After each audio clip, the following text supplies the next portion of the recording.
Assalamualaikum warahmatullahi wabarakatuh. Halo anak-anak kelas 5, bagaimana kabar kalian hari ini? Alhamdulillah. Pak Guru doakan semoga kalian dalam keadaan sehat walafiat, tetap semangat belajar, tetap menjaga kesehatan, dan tetap menjadi anak yang soleh-solehah. Alhamdulillah. Pada kesempatan yang baik ini, Pak Guru akan menjelaskan materi Pendidikan Agama Islam dan Budi Pekerti kelas 5 semester 1 pelajaran yang kelima, yaitu Rasulullah Idolaku. Pada pembahasan kisah teladan Nabi Ilyas alaihissalam dan kisah teladan Nabi Muhammad SAW. Anak-anak, marilah kita awali dengan membaca doa bersama-sama. Berdoa mulai. Bismillahirrahmanirrahim. Rabbi zidni ilma warzuqni fahma. Amin ya rabbal alamin.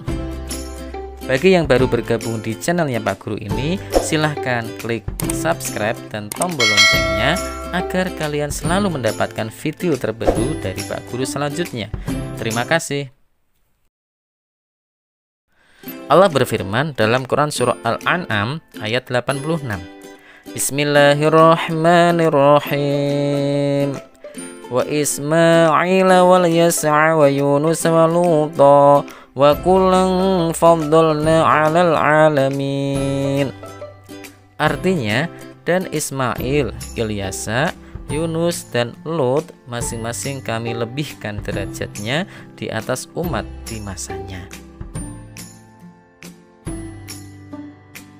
Anak-anak, Nabi Ilyas alaihissalam adalah keponakan Nabi Ilyas alaihissalam. Ia pernah bersembunyi bersama Nabi Ilyas alaihissalam di gunung untuk menghindari bala tentara Raja Ba'labah. Setelah Nabi Ilyas alaihissalam meninggal dunia, Ilyas menggantikannya dalam mengurusi kaumnya. Allah SWT menjadikannya sebagai nabi setelah Nabi Ilyas alaihissalam. Nabi Ilyas alaihissalam melanjutkan misi pamannya sampai akhirnya kaum Nabi Ilyas kembali taat kepada Allah SWT. Nabi Ilyas alaihissalam melanjutkan misi pamannya sampai akhirnya kaum Nabi Ilyas kembali taat kepadanya. Selama masa kepemimpinan Nabi Ilyas alaihissalam, kaum Bani Israel hidup rukun, tentram, makmur karena berbakti dan bertakwa kepada Allah SWT. Akan tetapi setelah Nabi Ilyas wafat, kaumnya dari Bani Israel itu kembali durhaka kepada ajaran Allah SWT yang dibawa Nabi Ilyas alaihissalam. Hari demi hari mereka semakin kufur kepada Allah SWT, dan pada akhirnya Allah SWT melenyapkan kenikmatan dan kesenangan hidup kaumnya itu, sehingga jadilah mereka dilanda kesengsaraan. Pada saat-saat seperti itu, lahirlah Nabi Yunus alaihissalam sebagai pengganti Nabi Ilyas alaihissalam. Anak-anak, pelajaran yang perlu dipetik ketika anak-anak mempelajari kisah teladan Nabi Ilyas alaihissalam, yang pertama adalah Nabi Ilyas alaihissalam merupakan pelanjut kekuasaan Nabi Ilyas alaihissalam atau penerus Nabi Ilyas alaihissalam. Yang kedua adalah Nabi Ilyas alaihissalam mampu menciptakan kaumnya hidup rukun, tentram dan makmur karena berbakti dan bertakwa kepada Allah Subhanahu wa taala. Kemudian yang ketiga adalah ketaatan kepada Allah SWT dan Rasulnya pasti membawa kebahagiaan hidup di dunia maupun hidup di akhirat. Yang keempat, kedurhakaan kepada Allah SWT dan Rasulnya adalah penyebab kesengsaraan di dunia maupun di akhirat. Itulah pelajaran yang bisa kita petik ketika kita mempelajari kisah teladan Nabi Ilyas alaihissalam. Anak-anak, sikap kebiasaan yang perlu kita ketahui dan kita praktekkan dalam kehidupan sehari-hari. Yang pertama adalah insya Allah kalian akan selalu rukun dengan siapapun. Kemudian yang kedua, insya Allah kalian juga selalu taat kepada Allah dan Rasulnya. Gitu ya anak-anak ya. Alhamdulillah. Anak-anak, pada pembahasan yang kedua ini yaitu kisah teladan Nabi Muhammad SAW, yaitu Nabi akhir zaman, Nabi Khotamul Anbiya, nabi terakhir dari para nabi, rasul terakhir dari para rasul. Nabi Muhammad SAW adalah nabi terakhir dari 25 nabi dan rasul, dan tidak ada nabi dan rasul sesudahnya, ya. Jadi Nabi Muhammad itu nabi terakhir, rasul terakhir. Nabi Muhammad SAW lahir di kota Makkah, ya, Makkah Al-Mukarramah, ya, di daerah Arab Saudi itu, ya, pada hari Senin, anak-anak. Pada hari Senin tanggal 12 Rabiul Awal atau 12 Maulid, ya kan, bertepatan dengan tahun gajah, ya, tahun gajah atau tanggal 20 April 571 Masehi.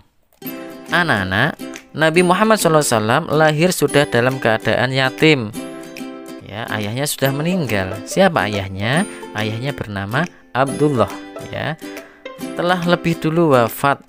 Sedangkan Nabi Muhammad SAW waktu itu masih dalam kandungan ibunya yang bernama Aminah, kira-kira masih berusia 2 bulan, ya. Jadi ketika Nabi Muhammad di dalam kandungan itu kira-kira 2 bulan, ayahnya sudah meninggal, sudah wafat. Abdullah bin Abdul Muthalib sebagai ayah tidak meninggalkan harta benda yang banyak, ya, tidak meninggalkan harta benda yang banyak yang akan diwarisi putranya. Abdullah hanya meninggalkan beberapa seekor unta saja. Ibu Muhammad yang bernama Aminah binti Wahab dari kalangan suku Quraisy yang terpandang mulia di masa itu, ya. Nabi Muhammad SAW pada masa bayi diasuh oleh Halimah, anak-anak, ya. Jadi yang mengasuh itu malah Halimah, bukan Aminah.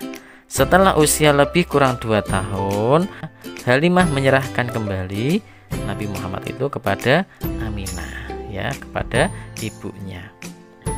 Kemudian pada masa kanak-kanak, Muhammad kecil selalu diajak pamannya. Ayo, siapa yang tahu siapa nama paman Nabi Muhammad yang terkenal itu, yang selalu mendampingi Nabi Muhammad baik itu masih kecil maupun sudah remaja? Beliau bernama Abu Thalib, ya, Abu Thalib. Ia senang dengan pekerjaannya dan sayang pada hewan. Maka dari itu Abu Thalib selalu mengajak Muhammad kecil menggembala kambing, karena Muhammad kecil suka dengan hewan. Pada usia muda, Nabi Muhammad SAW terkenal tabah, sabar, bertanggung jawab, bekerja keras, dan sangat jujur, sehingga ia diberi julukan Al-Amin, artinya terpercaya, anak-anak. Pekerjaan yang digelutinya saat itu adalah berdagang ke negeri Syam. Ia membawa berbagai jenis dagangan milik saudagar kaya yang bernama Khadijah. Karena kejujuran Muhammad, Khadijah jatuh cinta padanya, lalu Khadijah menjadi istri dari Nabi Muhammad SAW. Pada usia 40 tahun, Nabi Muhammad diangkat menjadi Rasul. Kemudian beliau berdakwah mengajak umat manusia menyembah Allah Subhanahu wa taala dan meninggalkan kemusyrikan, yaitu penyembahan terhadap berhala. Nabi Muhammad SAW mempunyai kebiasaan bersolat. Nabi Muhammad SAW memiliki kebiasaan berkholwat.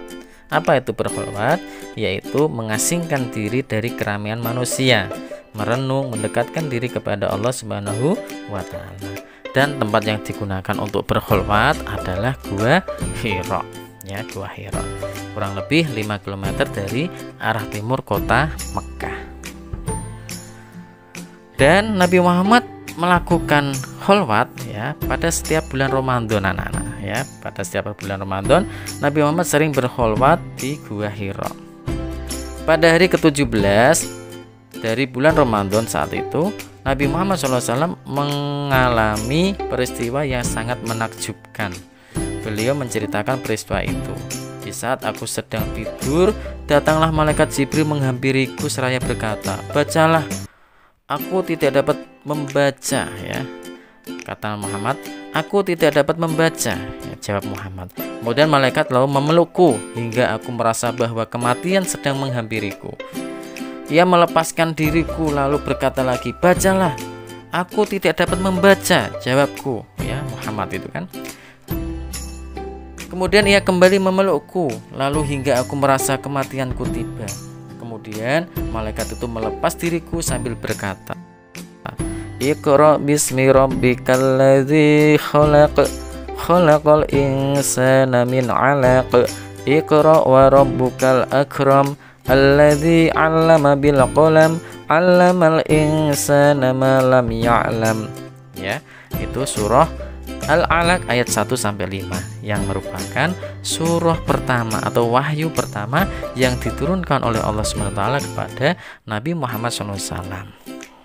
Aku lalu mengucapkan, ya, kata Muhammad setelah malaikat Jibril membacakan itu, aku lalu mengucapkan kata-kata yang dituntunkan malaikat Jibril itu. Hafal seolah-olah tertulis dalam hatiku. Itulah wahyu pertama yang turun kepada Muhammad SAW, yaitu Quran Surah Al-Alaq ayat 1 sampai 5. Anak-anak, dalam menyiarkan agama Allah SWT, Nabi Muhammad SAW tidak pernah takut sekalipun berhadapan dengan berbagai rintangan. Dakwahnya sering dihadang, bahkan diancam akan dibunuh. Abu Jahal salah satunya. Padahal Abu Jahal itu pamannya, anak-anak, ya, orang yang paling membencinya. Suatu ketika Nabi Muhammad SAW sedang beribadah, lantas Abu Jahal dan komplotannya datang sengaja mengotori dengan najis. Kemudian Nabi Muhammad SAW berdoa, ya. Namun Nabi Muhammad SAW hanya berdoa kepada Allah, Ya Tuhan, kepada Engkau aku menyerahkan kaum Quraisy. Doa ini dibaca berulang-ulang. Kemudian Nabi Muhammad SAW selain terkenal jujur dan pemaaf, beliau juga peduli dan mencintai anak yatim. Nabi pernah bersabda, barang siapa yang merawat dan mengasuh anak yatim dengan sebaik-baiknya, kelak mereka akan masuk surga dan tempatnya berdekatan dengan Nabi. Hal ini diisyaratkan Nabi antara jari telunjuk dengan jari tengahnya yang berdekatan dan tidak terhalang apapun, ya, saking dekatnya. Tempat di surga itu nanti berdekatan dengan Nabi Muhammad SAW. Begitulah cinta Nabi Muhammad SAW kepada umatnya, terutama kepada anak yatim.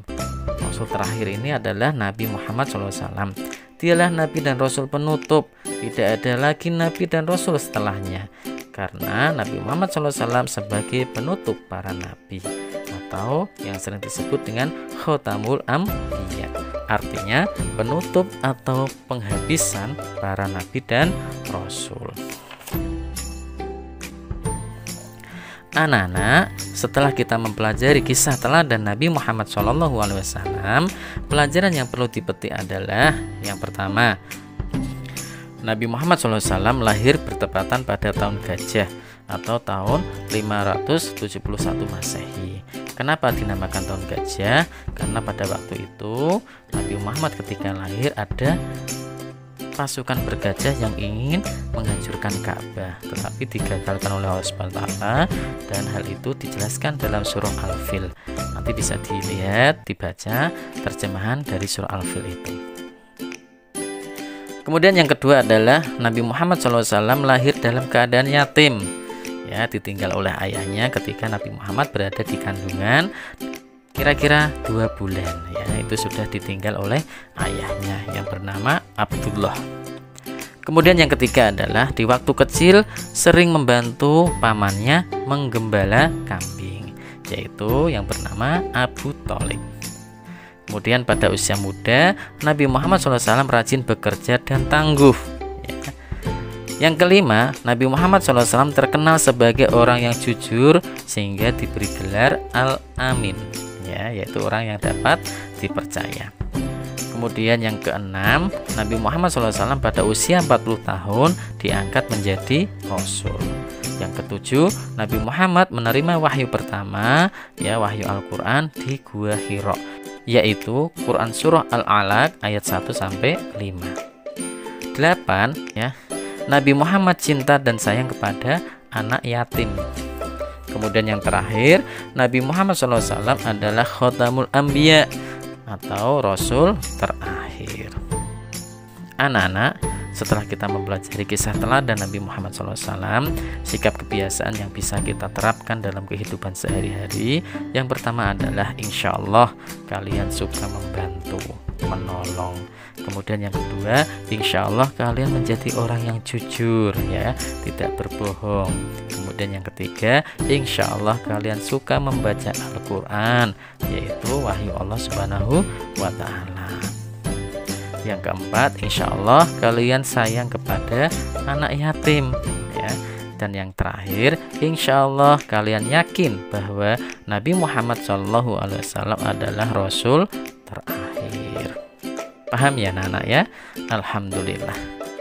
Anak-anak, demikianlah yang bisa Pak Guru sampaikan. Semoga bermanfaat. Marilah kita akhiri pembelajaran ini dengan membaca hamdalah bersama-sama. Alhamdulillahirobbil alamin. Assalamualaikum warahmatullahi wabarakatuh.